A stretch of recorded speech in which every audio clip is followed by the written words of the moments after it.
Hey guys, how you doing? Welcome to another video. That's very cold in November. Oh my god, I'm in November. Shit. That's very cold July. I'm Marcia Nyango, also known as the Fab Philosopher. And it's been a minute, but for those who are following up on Instagram and on Instagram. The next video is about the courage to be disliked, the ability to really not give a shit when people don't like you. And so we're just going to discuss the book. And the funny thing is, when I downloaded this book, before reading it, what I got is not what I expected. I wasn't disappointed at all. It's a really good book. But then it can also hit a nerve. So just take this with, some grain of salt. What I've realized about books and philosophy and philosophers is you can't agree with everything. You can disagree with everything, but you can always learn something. So the book actually brings up a new, let me call him a philosopher, but he's more of a psychologist. This is under Freud and Carl Jung and the likes for the psychology majors. So as always, let's get right into it. So the first thing that I liked from the book was that it pretty much says that the world is simple. It's simple to understand but hard to execute, which is something I think we all know. Like, you basically know what it is that will make you happy, or what is intended for a good life, but to execute it becomes the problem. But the basis of life is actually, it's very simple. Like, the rules to help you just get by day by day are very simple, but to do them to read the, I don't know how many books you're supposed to wake up at, I don't know, 5 a.m, is it 6 a.m, to make your bed, to not go out, to be to be loyal, to be faithful. All those things are very simple in concept, in words and theory, but to execute them, therein lies the problem. So basically, the book has a young guy talking to a philosopher, and they're kind of having a back and forth, which was a very good approach to a book because it feels like a play or a discussion, which was really nice. So basically, the first point was the world is simple but hard. It's hard to practice and execute what you learn and believe in, but the base of life is that it's really simple.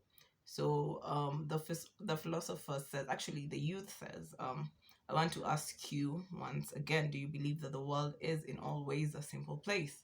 And then the philosopher is like, yes, the world is astonishingly simple, and life itself is too. Which, for the most part, I agree. It's very simple, but when it comes to the actions, when it comes to, actually putting in the work, therein comes the problem. So if you read the book, they go further into it. He goes further into explain why life is simple, and basically he just says that whatever has happened in the past to you doesn't really matter. Basically doesn't exist. So the only choice you have is basically right now. Doesn't matter, like anything, like even the worst thing could have happened to you, but you can basically wake up and make the choice to see life in a different way, which is what the philosopher is trying to say is not easy, but the youth is trying to say that life is is complicated, and it's not. So that was the first point. And then we have the second point, which is the philosopher says none of us live in an objective world, but instead in a subjective world that we ourselves have given meaning to. So basically, you see the world the way you see it. Even the way you taste food, like the taste you have of an Oreo is completely different from what I have. Like, we can think we're tasting the same thing because we're eating the same thing, but my perception of the taste is completely different from yours. Like, you can describe it in a very different way, but we both like it. Or we can both hate it and describe it in a very different way. So basically, life is like that. It's very subjective. It depends on how you see it. We can go through the exact same situation, but I can have a negative view of it. You can have a positive or neutral view of it. So you can control exactly how you want to see the world. You can control whether you want to hate it. You can control whether you want to love it. You can control whether you want to be neutral about it. But the thing is, it's not objective. The world is not in a specific way. It's not written in stone.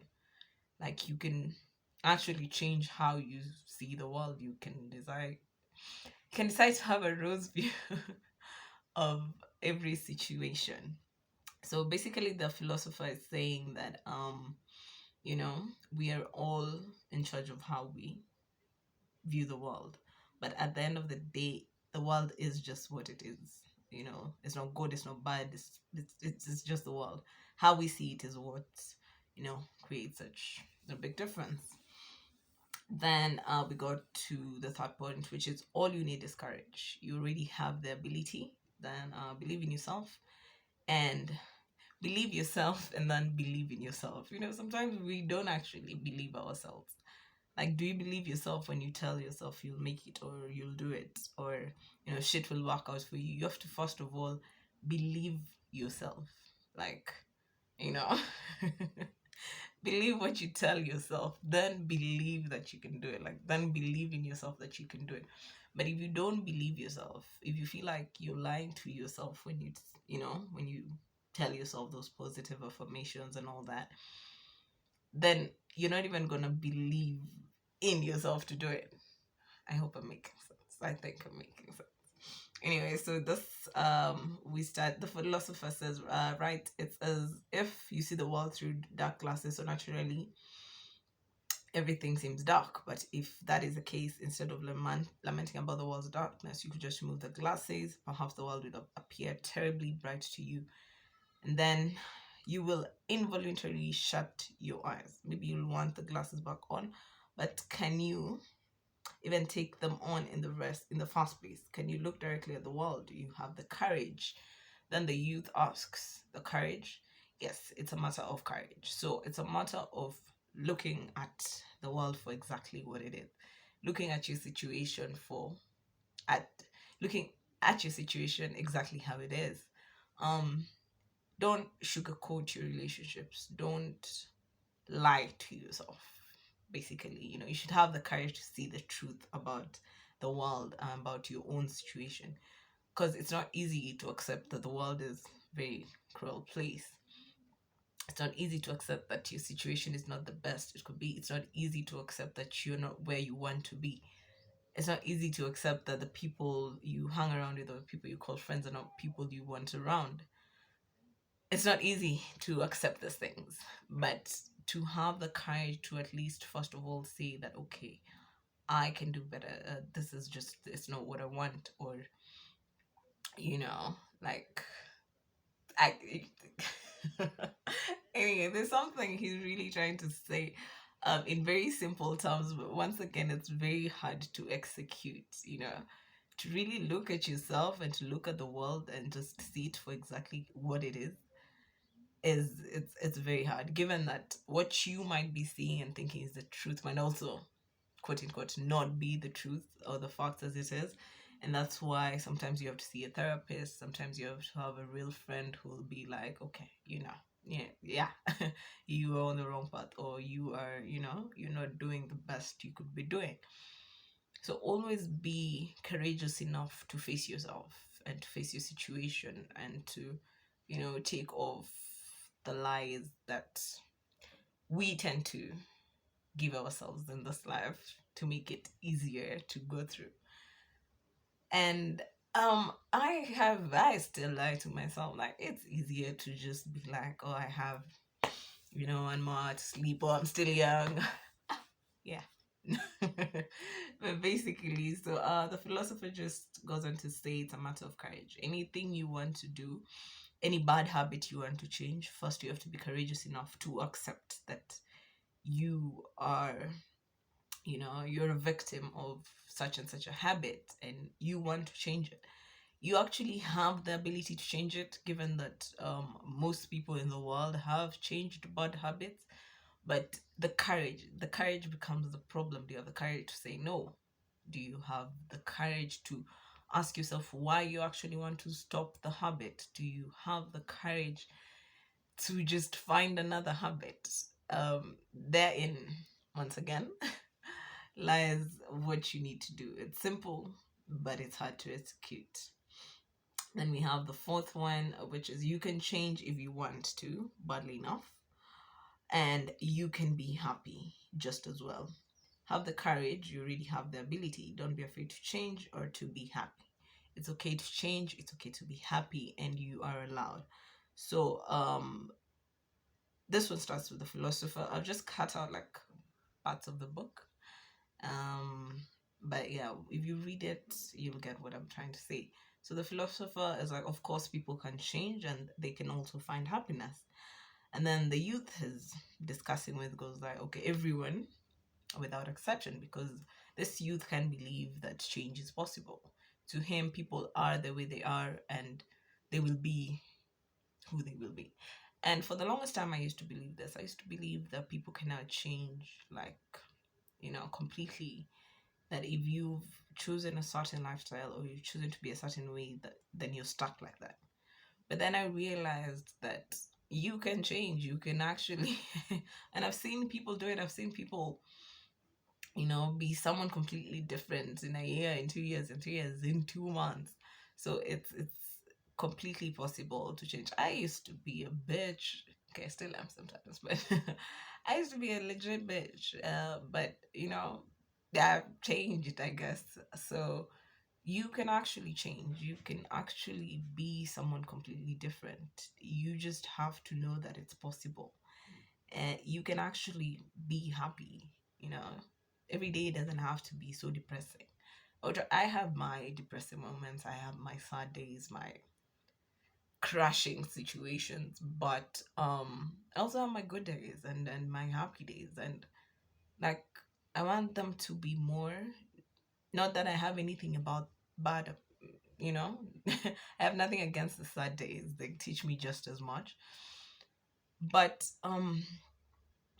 I've understood that happiness is something that you can have. Like you can genuinely be happy, but it takes work. Like it takes so much work because you have to avoid and say no to the things that bring this, dire sadness. And for me, it's personal. I have my own reasons, but you can also have your own reasons.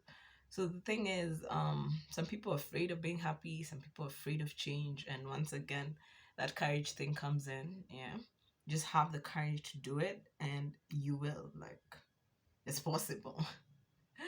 Okay, so let me just finish with the last one. The book is still very vast. This is barely even just the end of the first chapter.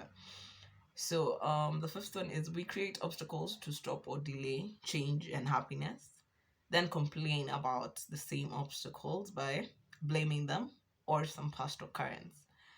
So we have to have the courage to be aware of our own obstacles and overcome them. So you want to change or you want to be a different type of person, a better version of yourself. So you're afraid of that change because you don't know what that person looks like. You don't know what that version of yourself looks like. And it's very scary. Trust me, it is insanely scary. So you cling to your past behaviors because, you understand that truth. Like people would rather stay in hell in paths they are comfortable with than go to heaven to an unknown place. So we create obstacles, we create situations that keep us the way we are. And then once we're stuck there, we blame it on those same situations that we created. So we'll be like, oh, but no, so and so called me and I'd already decided I'm not doing this, but they had a legit reason. And at the end of the day, you should have just said no. Like that was just it. But that saying no would have meant, either showing the world or showing yourself the new version. And that it's scary as hell. But change can only come when you realize that you are the only one creating obstacles, or you are the one who wants to hang on to the version of yourself that you're familiar with. And that is why change in itself as a process becomes such a hard thing, because we as humans like the familiar. We like what we already know. So, um, why cross the river when you don't know what's on the other side? But the thing is, most of the times, you always get a better version of yourself once you overcome the obstacles. So yeah, I don't want to make the video too long. I think I'll end it there for now for the book. Just read it. It's an amazing, amazing book. You'll get a very different perspective of your life, of the world in general. And once again, thanks for watching. I know it's been a minute for this video, but for those still watching, guys, mad love. I really, really appreciate it. Anyway, until the next video, bye bye. Take care.